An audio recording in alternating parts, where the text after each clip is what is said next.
On the world map, there are blank space regions humans have yet to fill. A sea wrapped in wind and salt. The Mediterranean.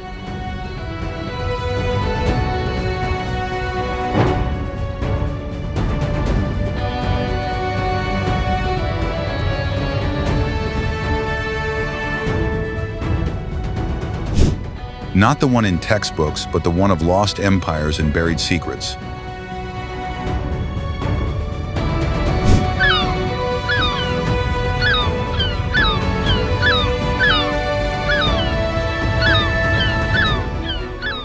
"8,500 years ago, hunters paddled from Sicily to Malta.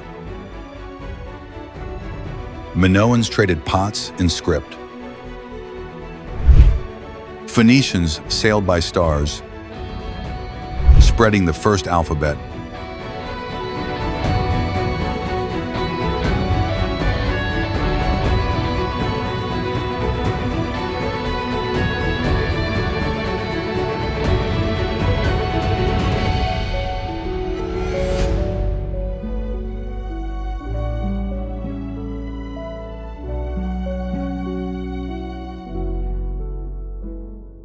The Greeks built cities.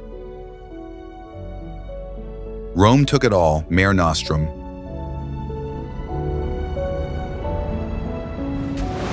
But the truth lies beneath. A shipwreck near Sicily, 2,500 years old. A sunken hull off Turkey. Hundreds of bowls, still whole.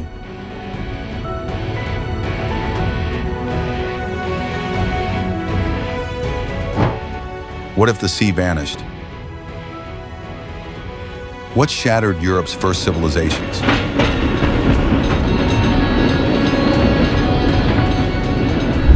What stories sleep in ruined ships? This is where our journey truly begins.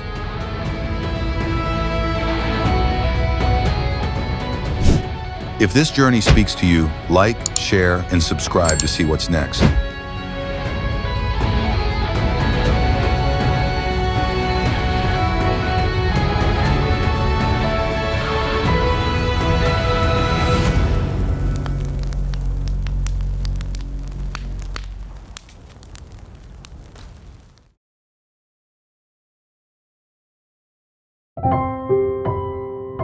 But not all secrets are sunken.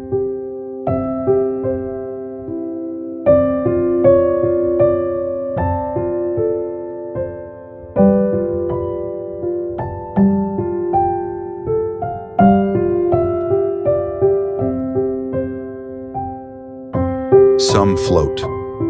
Like Venice, the empire on water.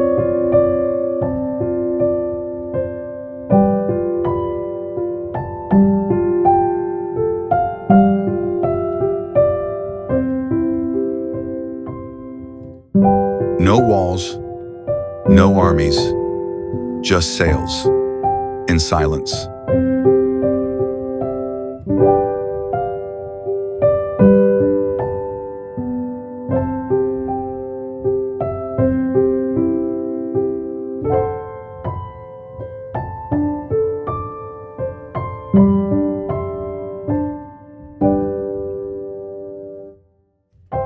Across the Adriatic, Croatia.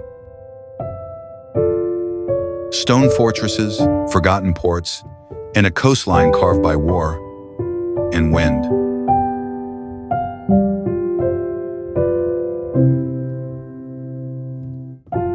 What stories still echo between its scattered isles?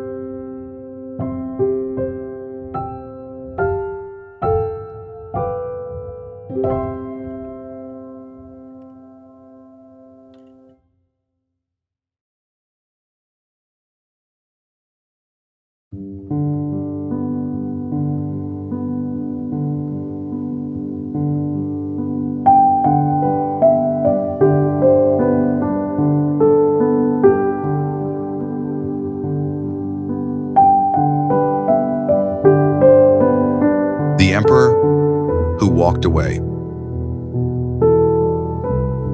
Most emperors carved their names into arches and temples, shouting across centuries like lovers desperate to be remembered.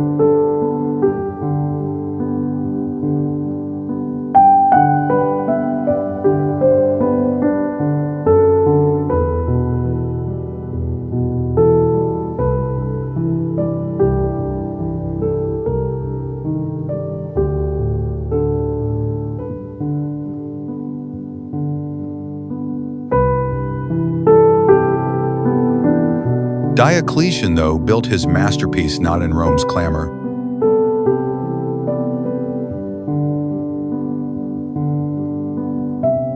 but in Dalmatia's quiet, on the Adriatic's edge, not to be immortal,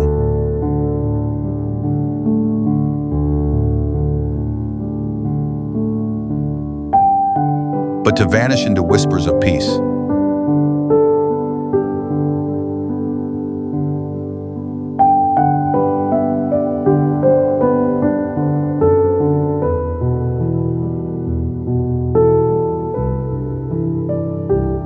After decades ruling a fracturing empire, scarred by blood and bureaucracy, he didn't wait for betrayal or blades.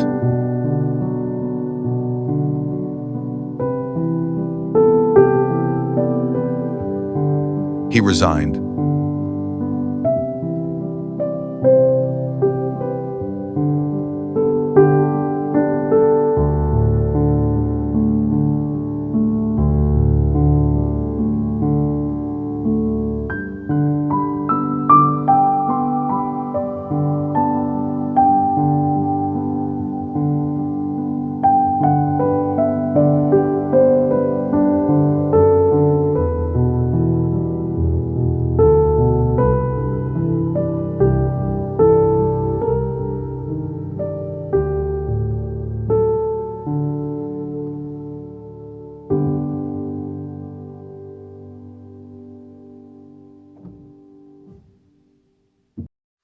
He walked away from power's suffocating embrace,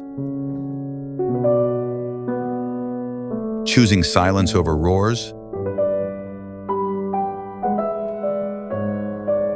solitude over scepters,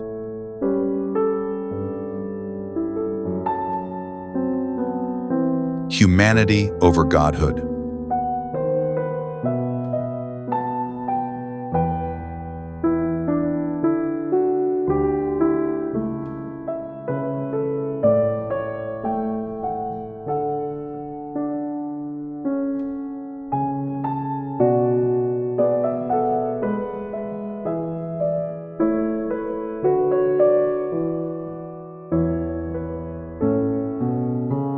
In Split, where mountains cradle the sea like a mother her child, he built his palace around 305 AD, a fortress to the world, a sanctuary to his soul.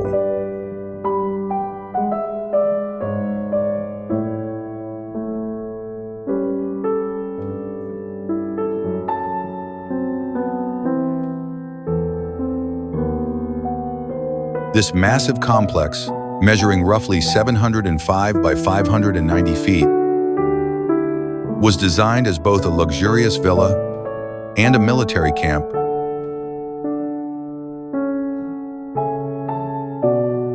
reflecting his dual role as retired emperor and general.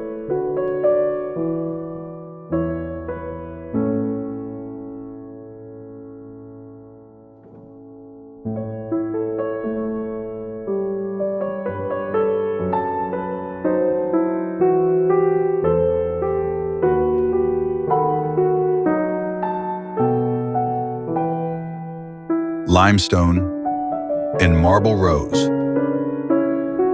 gates facing the empire he abandoned. Each a farewell, each stone a plea for absolution.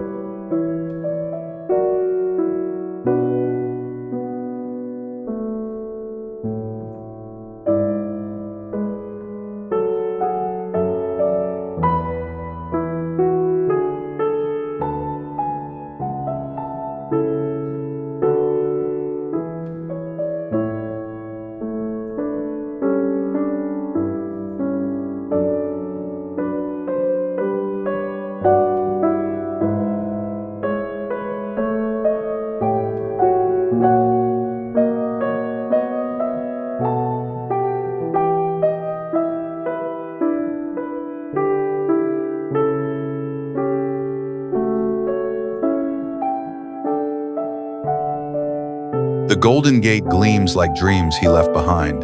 The peristyle courtyard open to skies where he could finally breathe.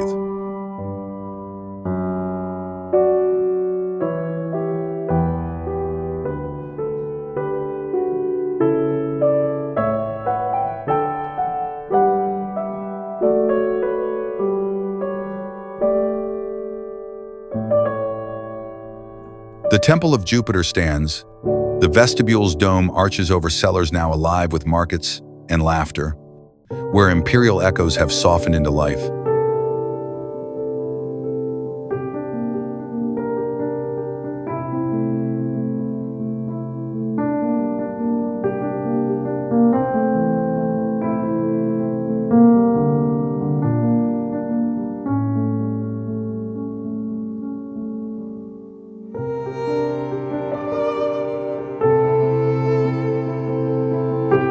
The substructures of the palace, particularly the cellars beneath the vestibule and peristyle, remarkably preserved due to centuries of accumulated debris, offer a direct insight into the original layout and architectural grandeur of the upper floors.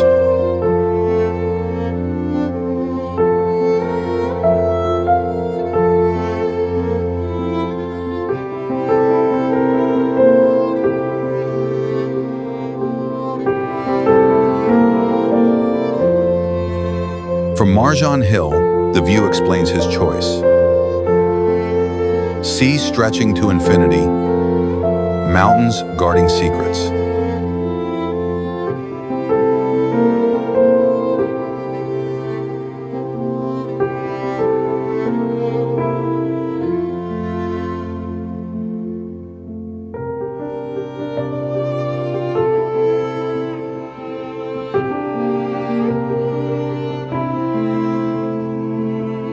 Remote, watchful, a place to shield a heart worn thin by power's weight.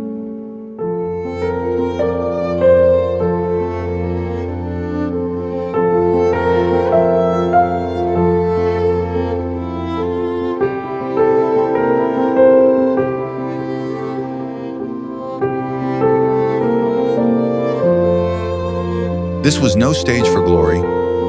It was a love letter to the man he was before the world crowned him divine.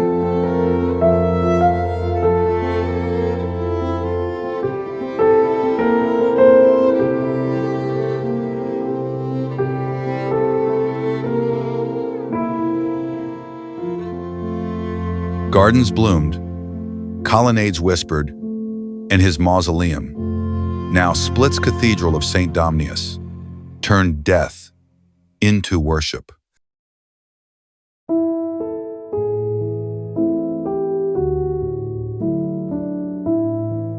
A pagan's tomb ringing with Christian bells. Prayers in tongues he'd never know, carrying his name without his pain.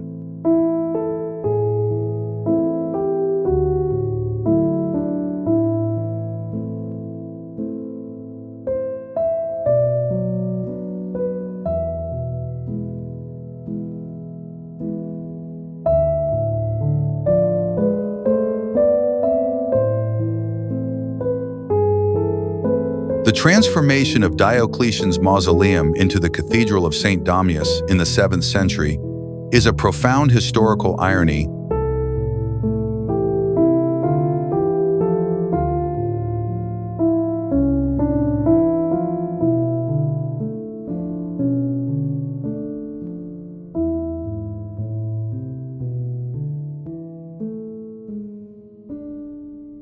Turning the resting place of one of Rome's last persecutors of Christians into a Christian place of worship,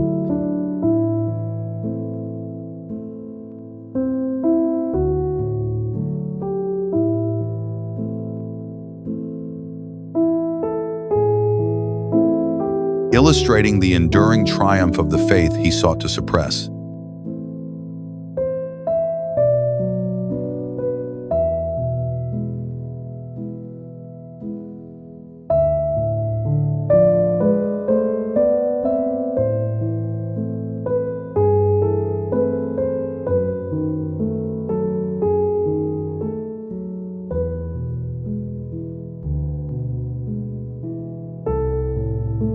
Croatia is this: layered, broken, remade.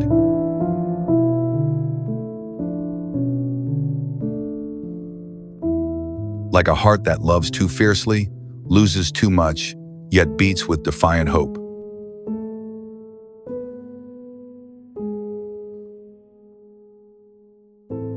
Diocletian's true genius wasn't ruling an empire, it was surrendering it.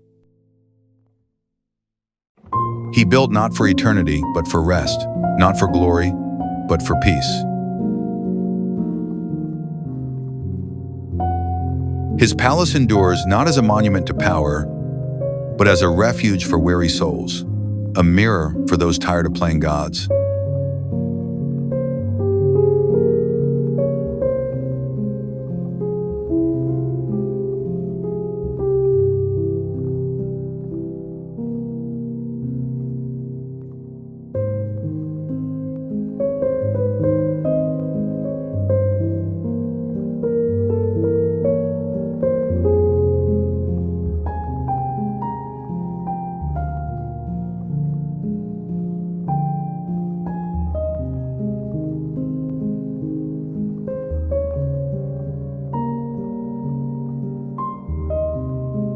Here on the Adriatic, stone sings of surrender, waves murmur of release.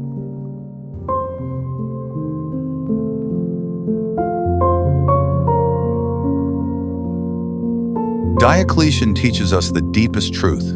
The greatest victory is knowing when to let go.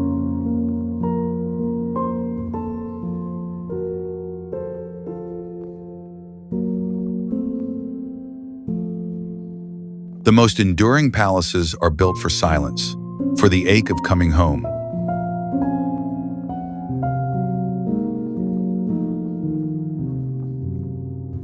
In Split, where a man who ruled the world learned to live, we're reminded that sometimes the most profound act is to build a place to disappear, a place where the heart at last can rest.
Split, a palace that became a city.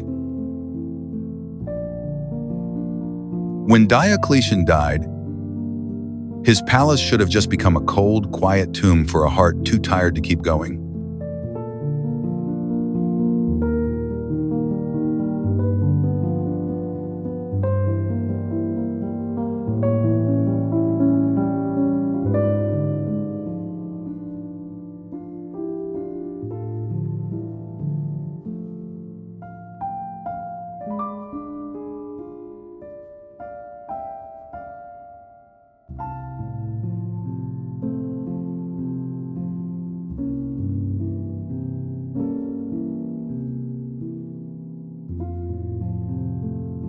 But Split had other ideas.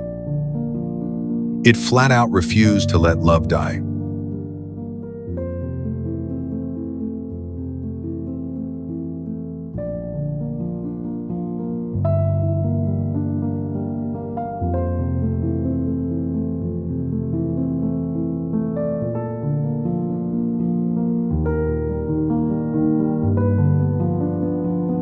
Those Roman walls, solid as anything, they didn't just crumble into old relics.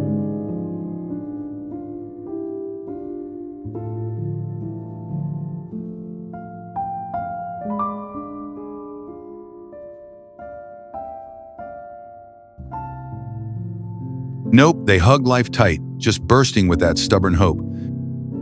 Kind of like wildflowers popping up in the cracks of shattered dreams.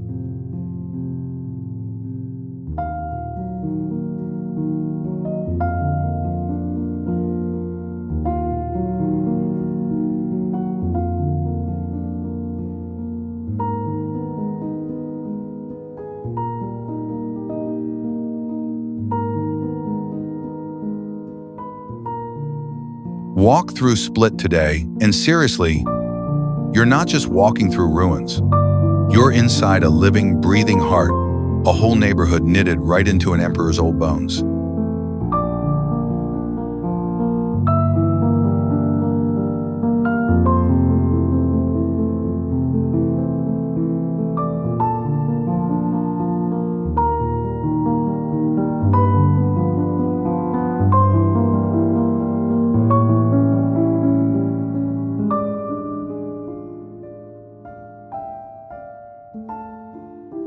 Shops are buzzing, cafes are chattering, and you'll see laundry waving from windows right above stone that's thousands of years old.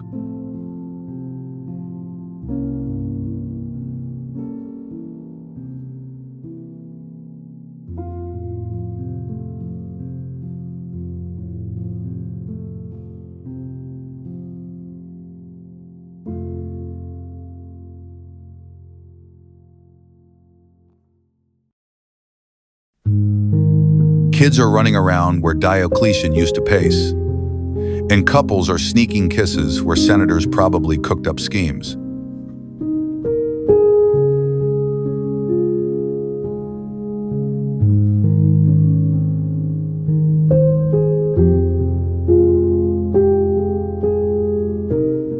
The peristyle, that big open courtyard that was once a stage for all the imperial fancy stuff,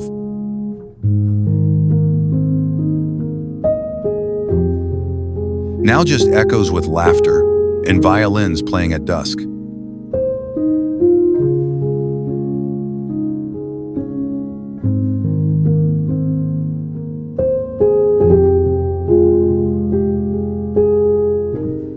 It's like music just blooms there where royal commands used to drop.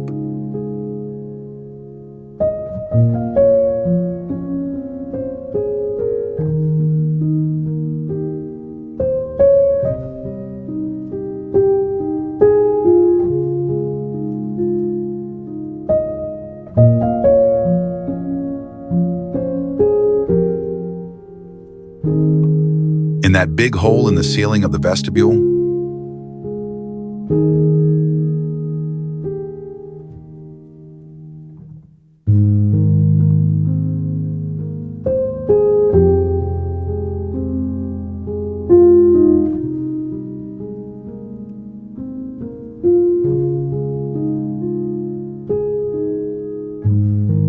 it just pours sunlight in like hope, right into the shadows of memory.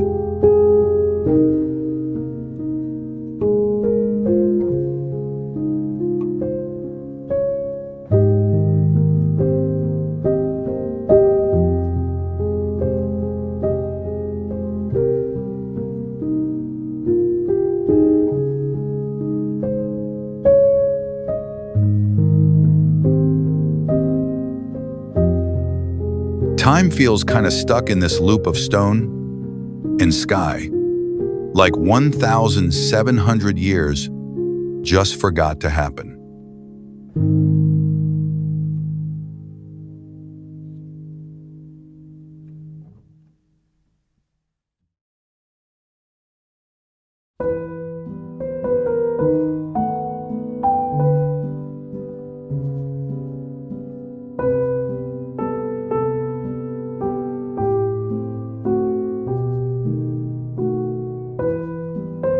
Seriously, the peristyle is still the main public square, packed with cafes where people just chill, drinking coffee, and soaking in the history.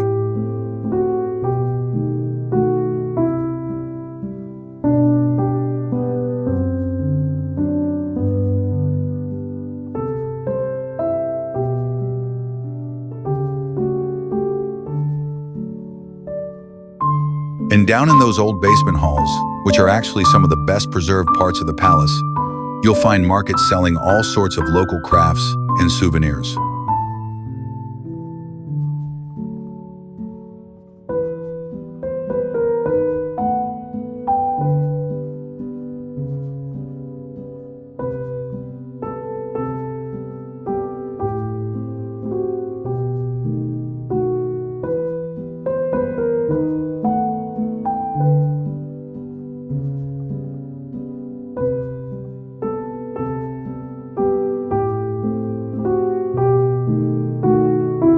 Jupiter's temple is still standing strong, like an old man's faith in something bigger.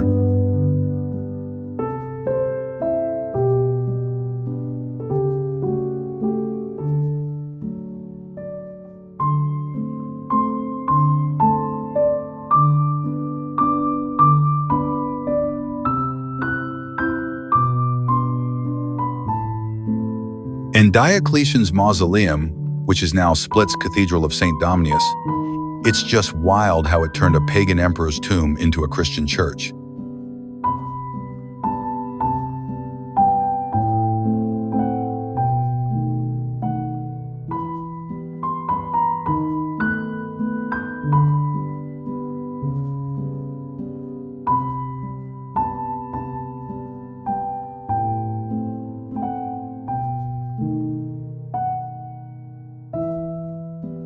Endings become new beginnings, and the irony is sharper than a broken heart.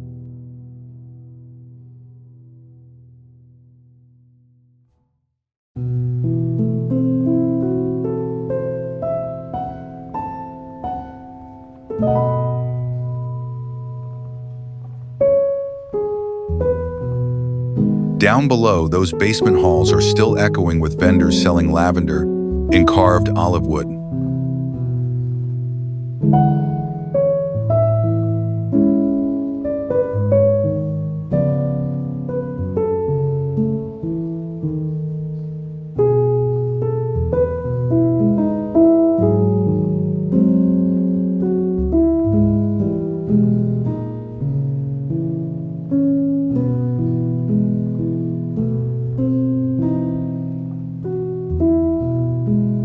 It's like eternity's being traded for the price of a coffee, with the smell of herbs mixing with centuries of history.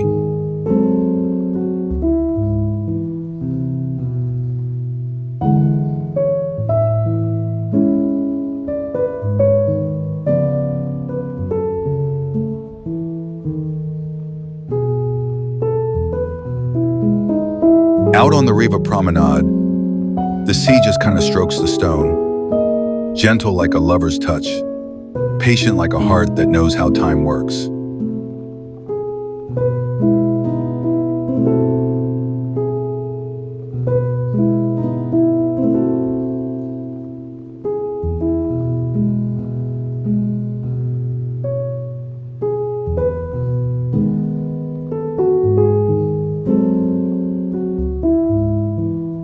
Locals are just sipping coffee, chatting, watching those ferries glide by, living that everyday magic emperors could only dream of.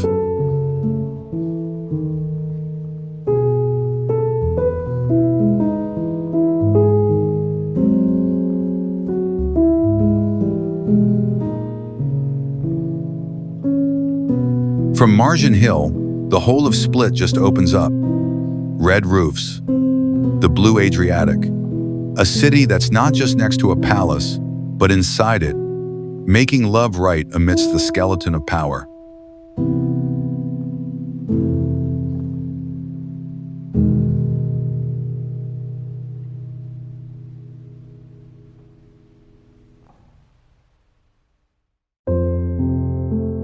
No velvet ropes, no barriers.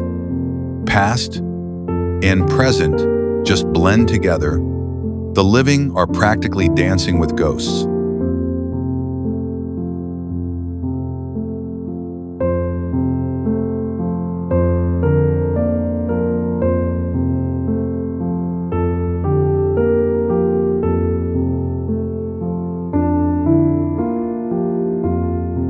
The Riva, which was originally built by the French during Napoleon's time, is now the city's main promenade, and a central gathering spot, perfectly illustrating how new layers of history are built directly onto the ancient.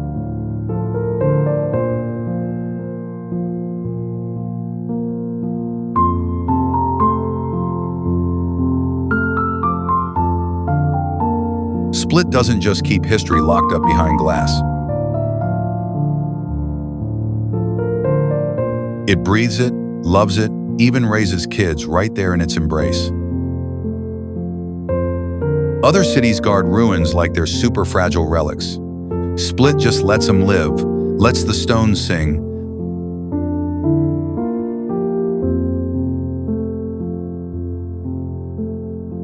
Lets the past thump along with the present.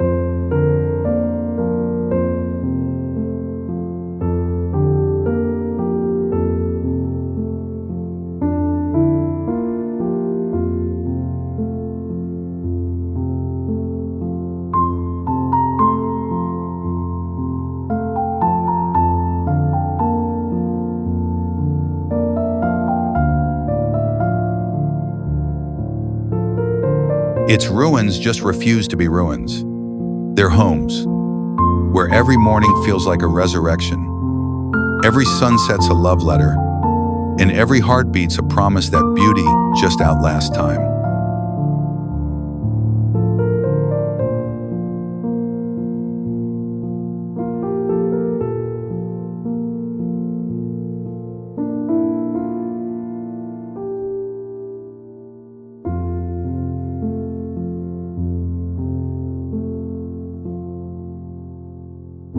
This is why UNESCO recognized Diocletian's palace not just as a monument, but as a living part of the city, highlighting its unique blend of ancient architecture and continuous human habitation.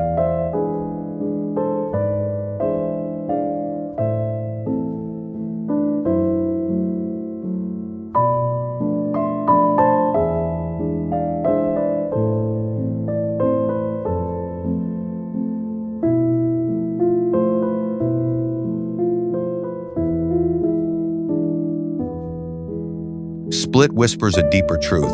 The toughest palaces aren't built for glory, but for everyday life.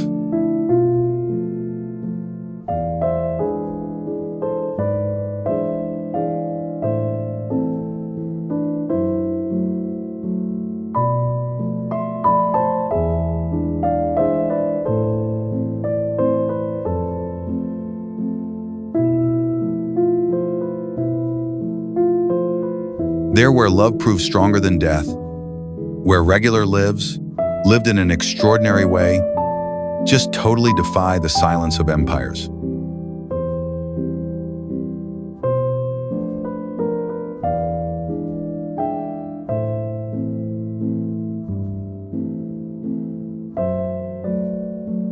In Split, the heart of a dead emperor just keeps beating, teaching us that some things are just too alive to ever really die.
Trogir and Šibenik. Stone, salt, and secrets. If Split is where the empire refused to die, then Trogir is where time decided to stop and sit by the sea.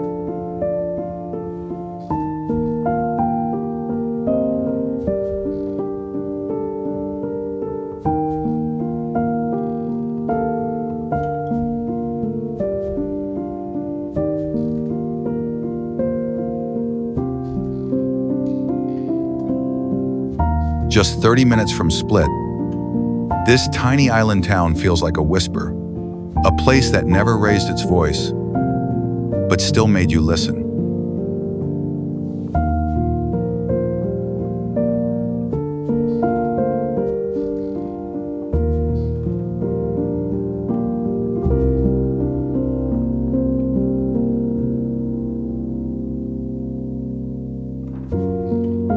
Enclosed by medieval walls and lapped gently by the Adriatic, Trogir is all tight stone streets and polished limestone.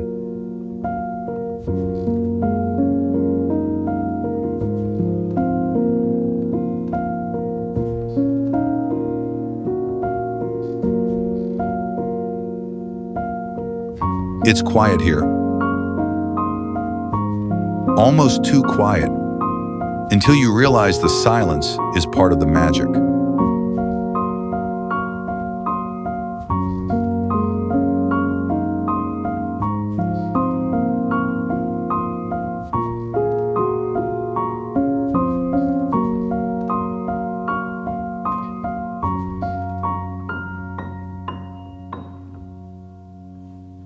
There's no rush in Trogir. You don't go here to see something spectacular. You go to slow down until the ordinary becomes sacred.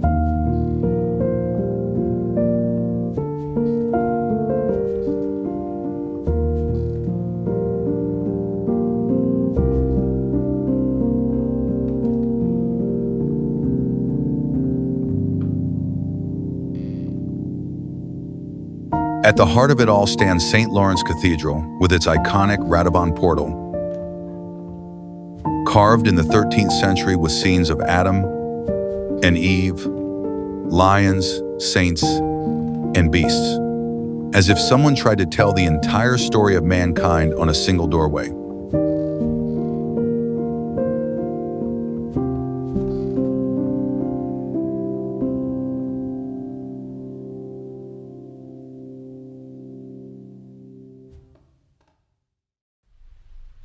And somehow, it works.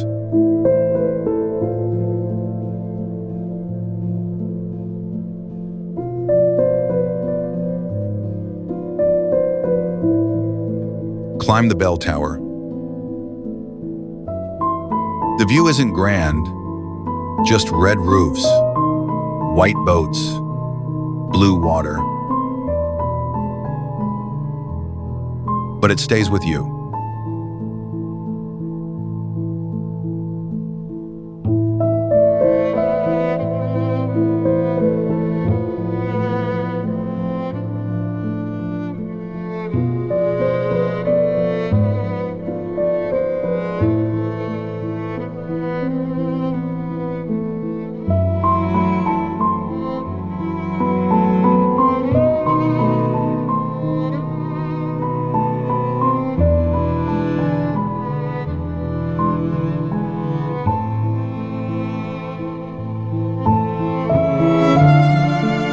Along the promenade, sailboats bob quietly beside the stone quay, and the smell of grilled fish drifts out from tiny canobas tucked into alleyways.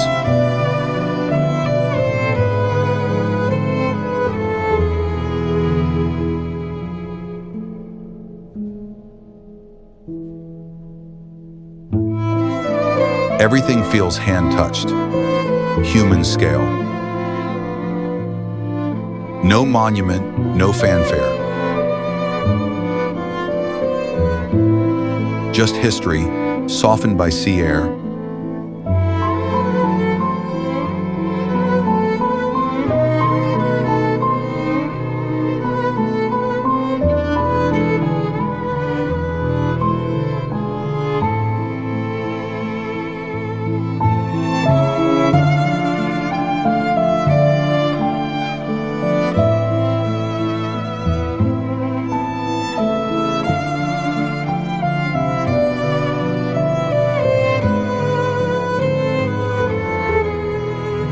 And when the light fades, that golden Mediterranean dusk, Trogir doesn't light up. It glows.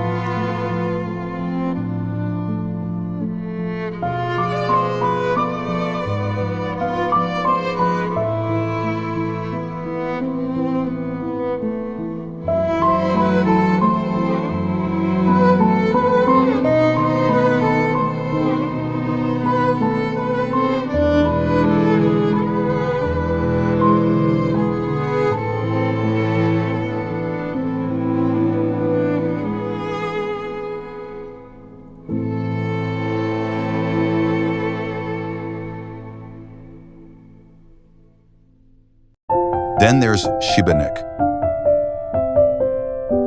rougher around the edges.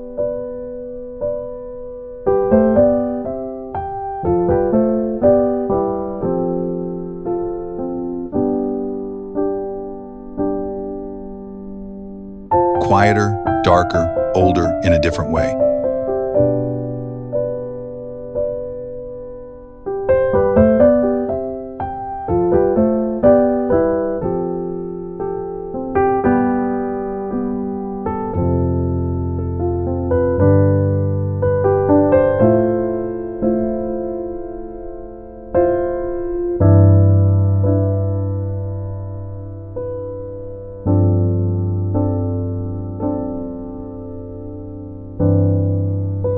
It doesn't greet you with postcards.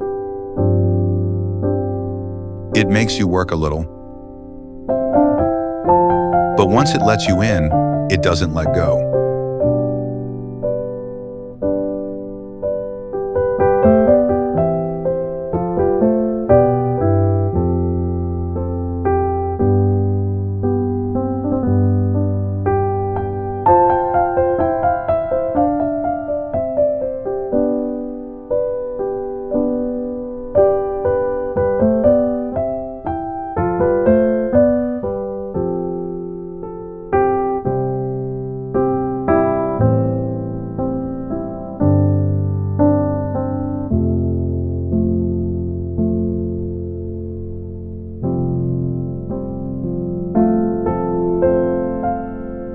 The streets are tighter here, sometimes barely wide enough for a single person.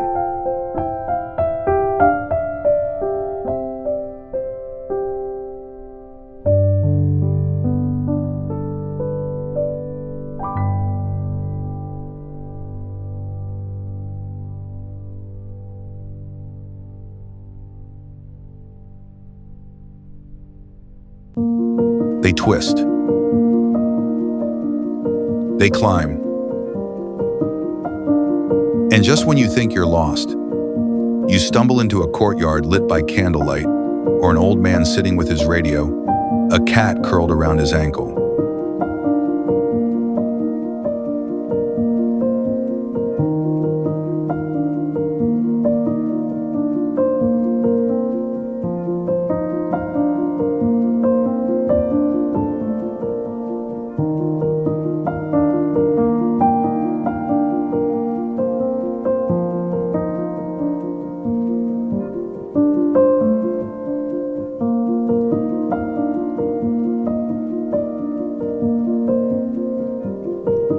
The crown jewel here is St. James's Cathedral, a UNESCO site built entirely of stone without a drop of mortar.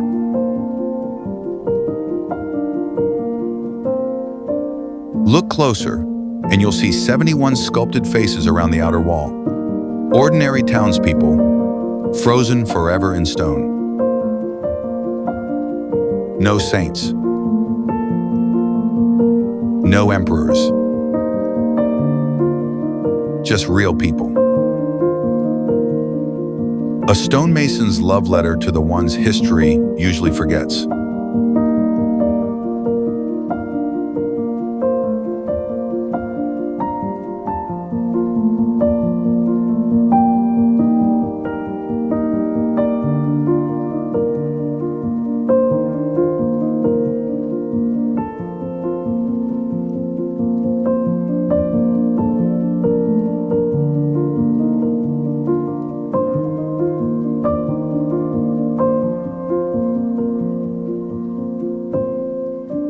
And above the town rise four fortresses: St. Michael, St. John, Shubicevac, and Baron.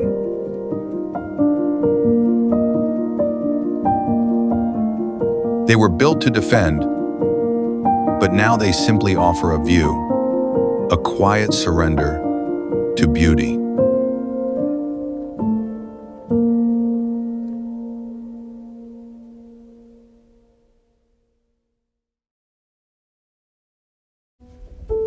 From here, you see the blue islands of the Šibenik archipelago, scattered across the sea like someone dropped a pocketful of stones from the sky.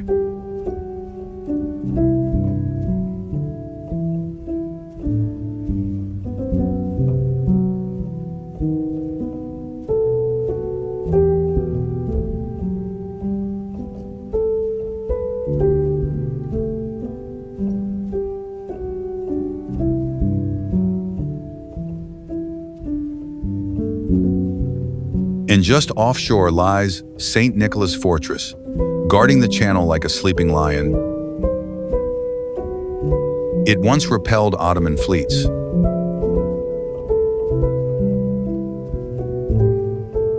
Now it just rests, surrounded by silence and salt. Šibenik smells like stone and sun and history that never needed to shout.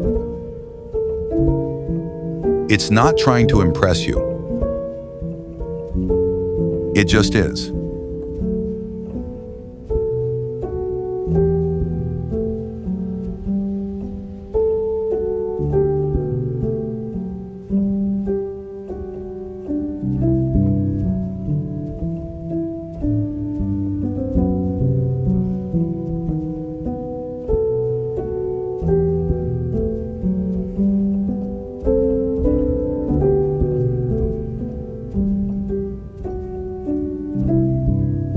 Together, Trogir and Šibenik form a kind of quiet middle chapter, a pause between Split's grandeur and the wild coast to come.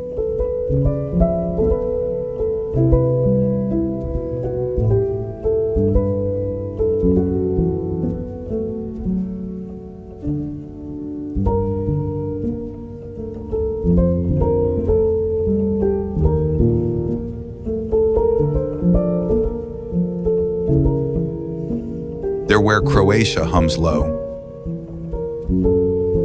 where the walls lean in and the wind carries secrets across centuries.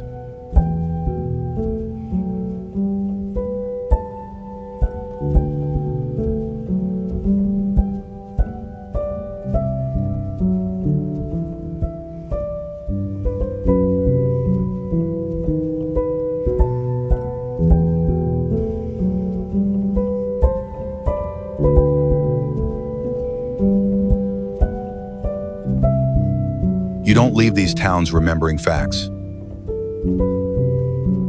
You leave remembering atmosphere. The weight of doors. The rhythm of footsteps. The way salt hangs in the air like memory.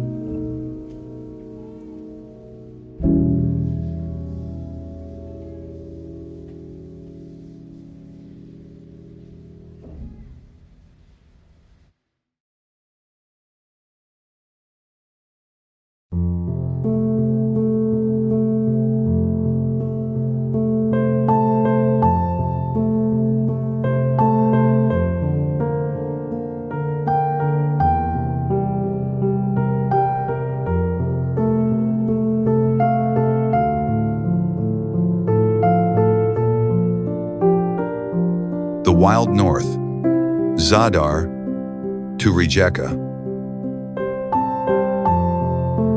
Leave the soft light of Šibenik behind and head north, where the Adriatic sharpens and Croatia grows wilder.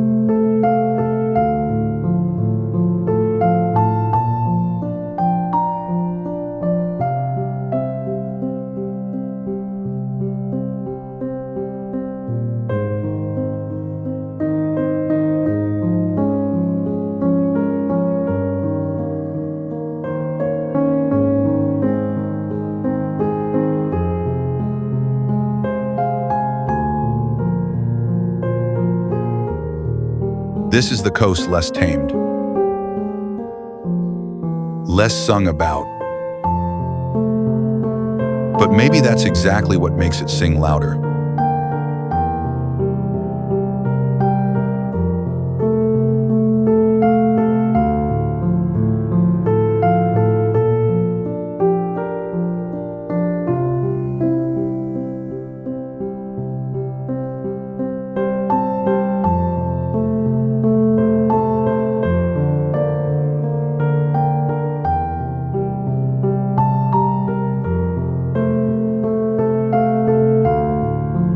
Zadar is your first stop.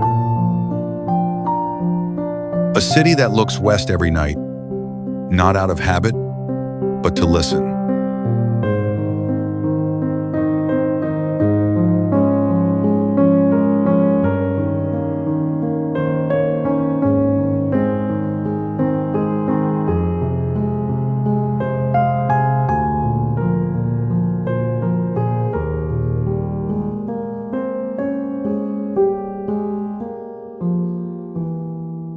Because here, the sea makes music.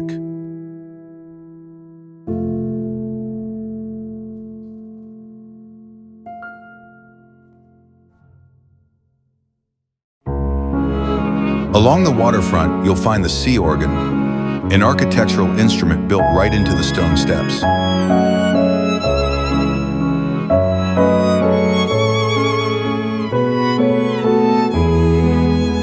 Waves push air through 35 underwater pipes, and the city hums back with chords that have no composer.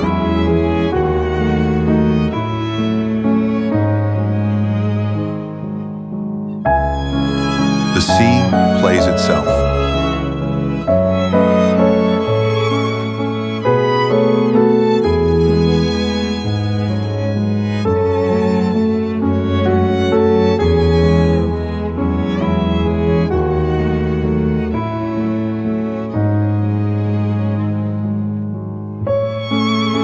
And as the sound drifts into the sky, the sun prepares for its final act.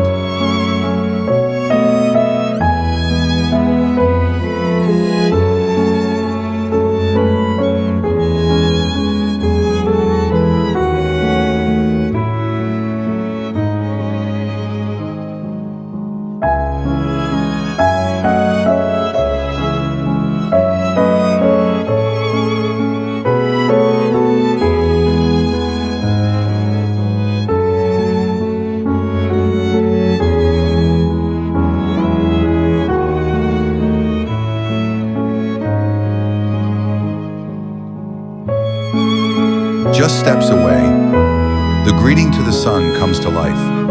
A circle of solar panels that absorb energy all day and erupt into light at night.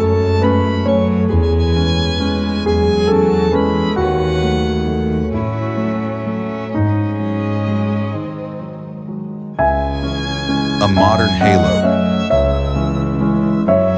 A silent ritual.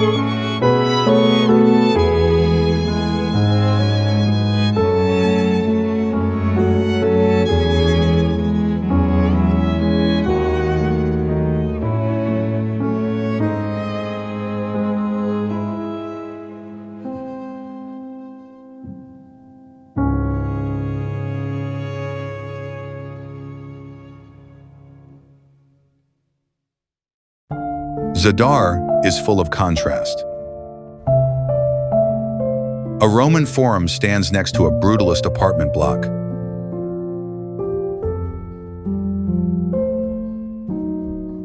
The Church of St. Donatus, built in the 9th century, sits beside ice cream stands and graffiti.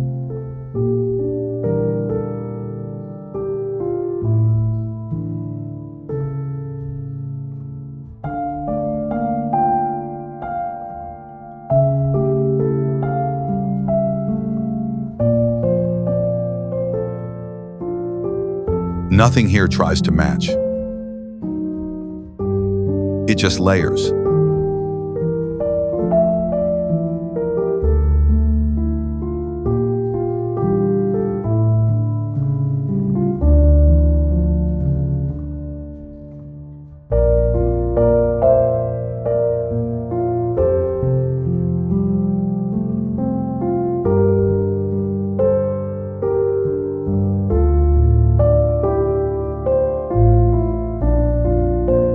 Further up the coast, the land juts sharply into the sea.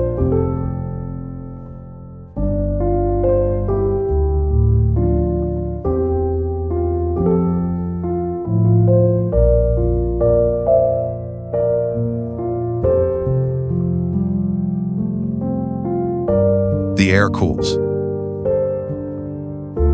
The winds shift.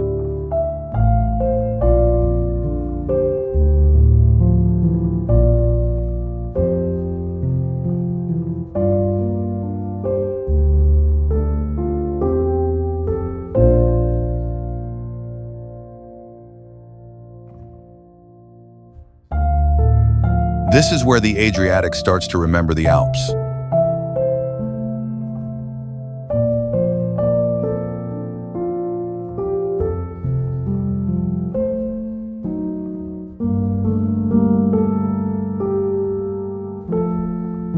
Along the coast lies Sen, once a pirate haven, now a sleepy town hugged by harsh cliffs.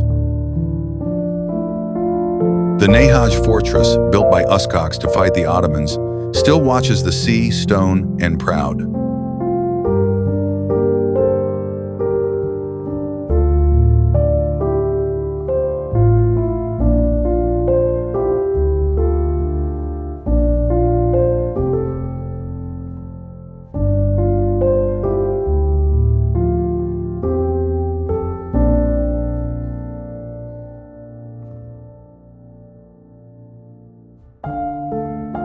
But don't stop long,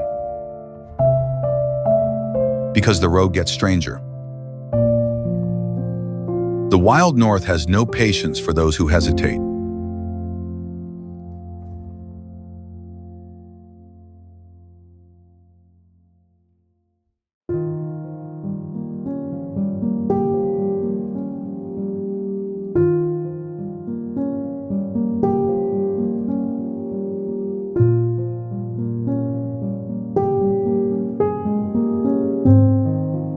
Arrive in Rijeka, and the tone changes completely.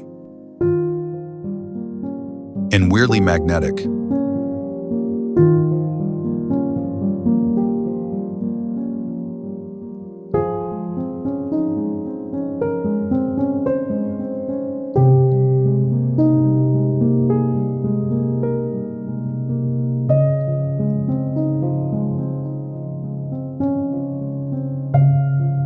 This is a city that never tried to be pretty.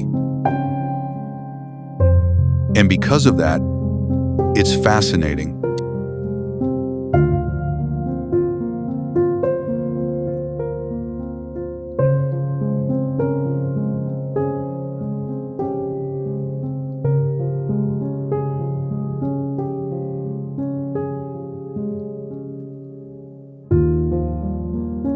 Walk its back streets, and you'll find Austro-Hungarian facades flaking with dignity, Art Nouveau staircases hidden behind rusted doors, punk bars under once grand ceilings.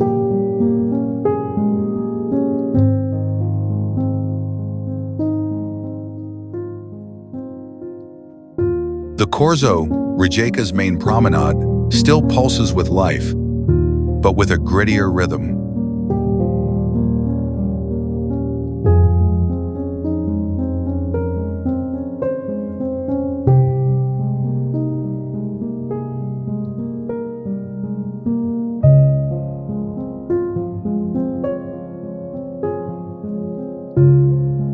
It's a port city.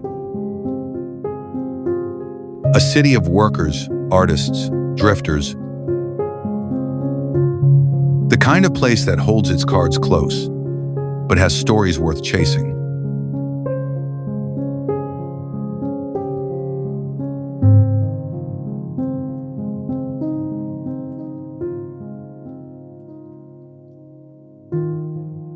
High above it all is Trusat Castle, a fortress that offers a sweeping view of the harbor and beyond. Climb the stairs, stand at the top, and look out not just over water, but over layers of identity.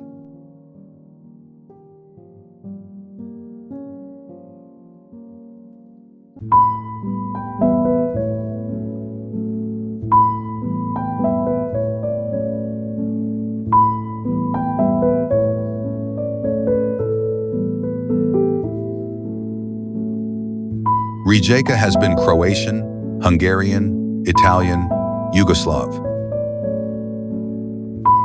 It's worn every name like a coat, some fitting, some forced.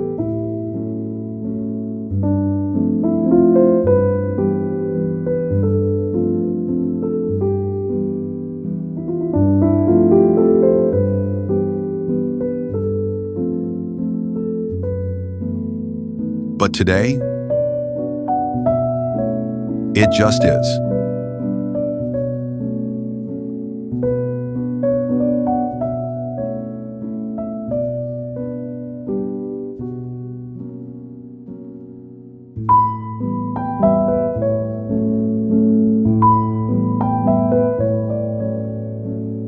From Zadar's Song of Light to Rijeka's industrial pulse, the wild north isn't tidy.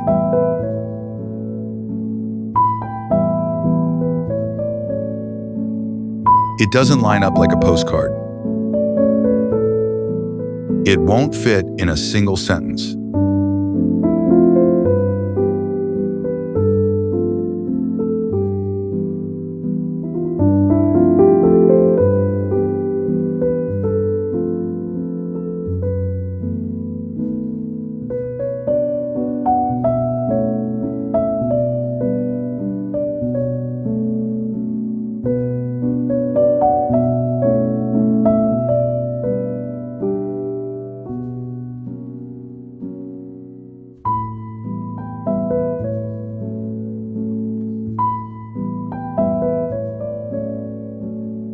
But it stays with you. Like a voice you heard once that you keep replaying in your head.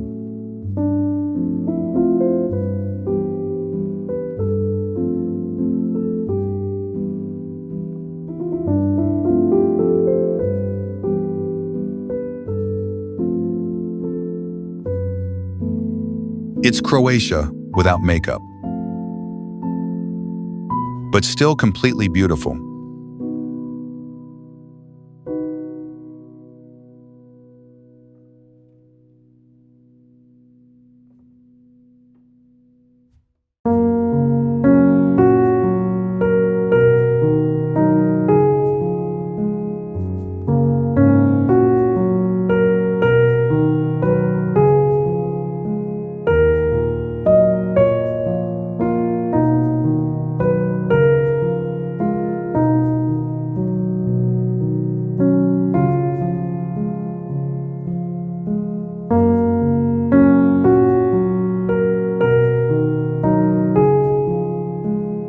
Istria, the land of lost empires.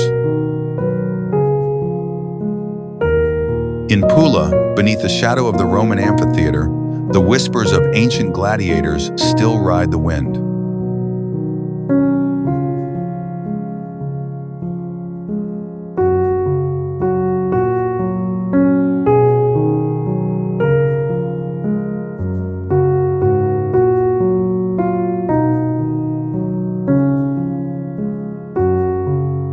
The worn limestone steps, soaked in the memory of blood and cheers, don't just echo Rome.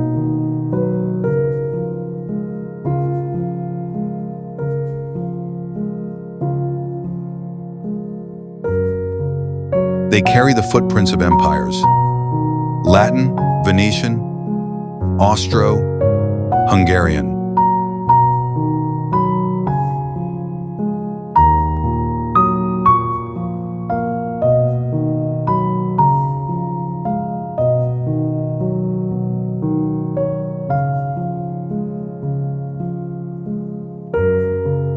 Each one left a mark. Each one believed it would be the last.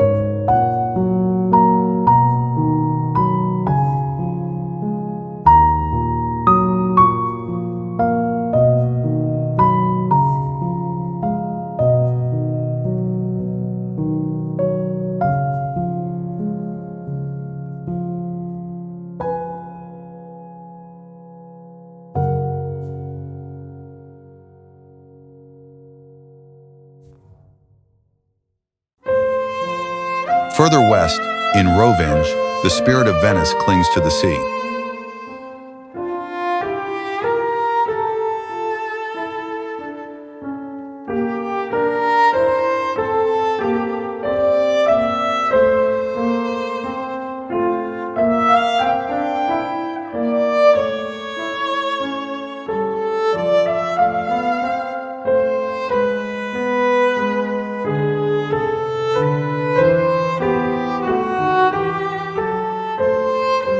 Narrow alleys, faded shutters, the scent of salt and grilled sardines.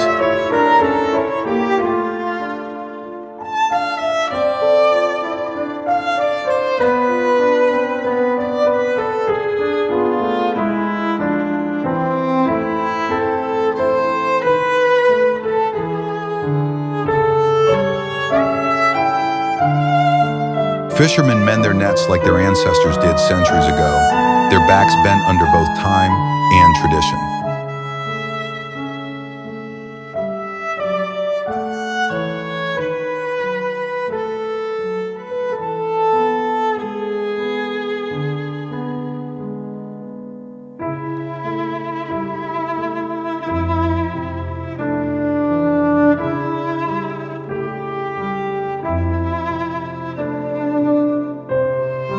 But somewhere behind the pastel facades and bell towers, there's an unsettling stillness, as if the town is hiding a memory too old or too dangerous to speak aloud.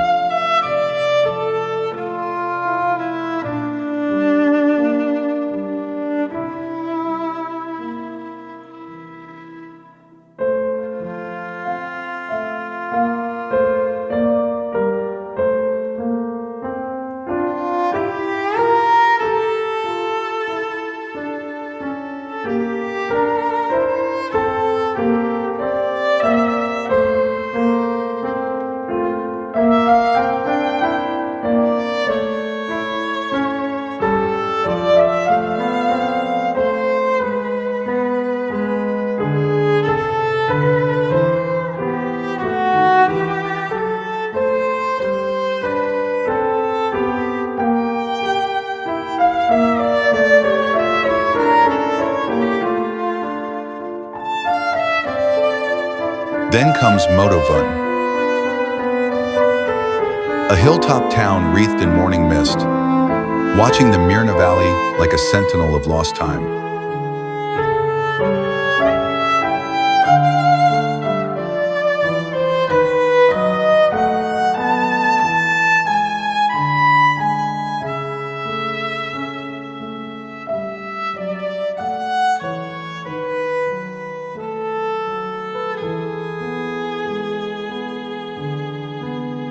Up here, the air feels different. Lighter, yet heavier. As if history itself is waiting, holding its breath.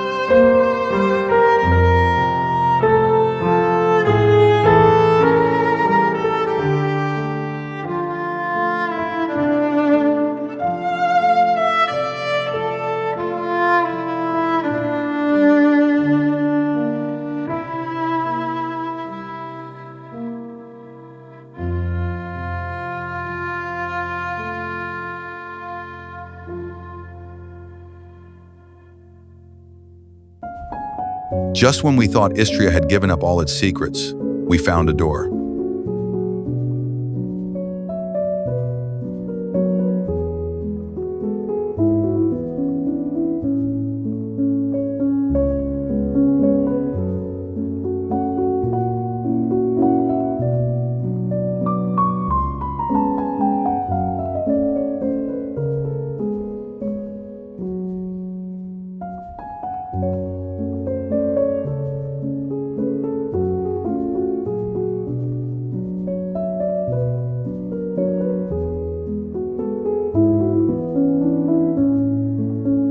A narrow, unmarked door in the back wall of a forgotten chapel.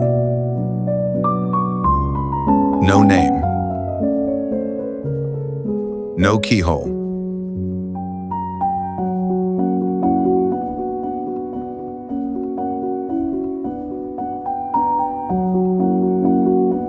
Just Silence.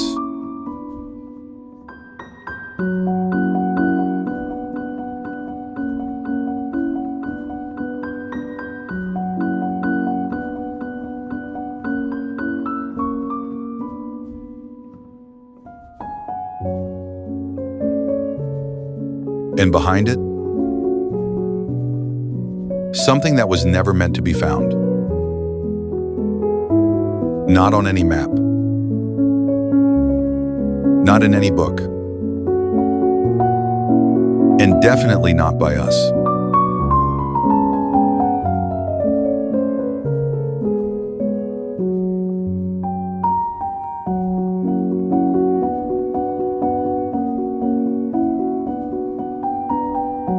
That was the moment we realized, this journey isn't ending. It's just beginning. Istria was the gate. But the gate doesn't open to comfort. It opens to cliffs, shadows, and something far older than maps. Next episode, we cross the threshold. Are you ready to see what lies beyond?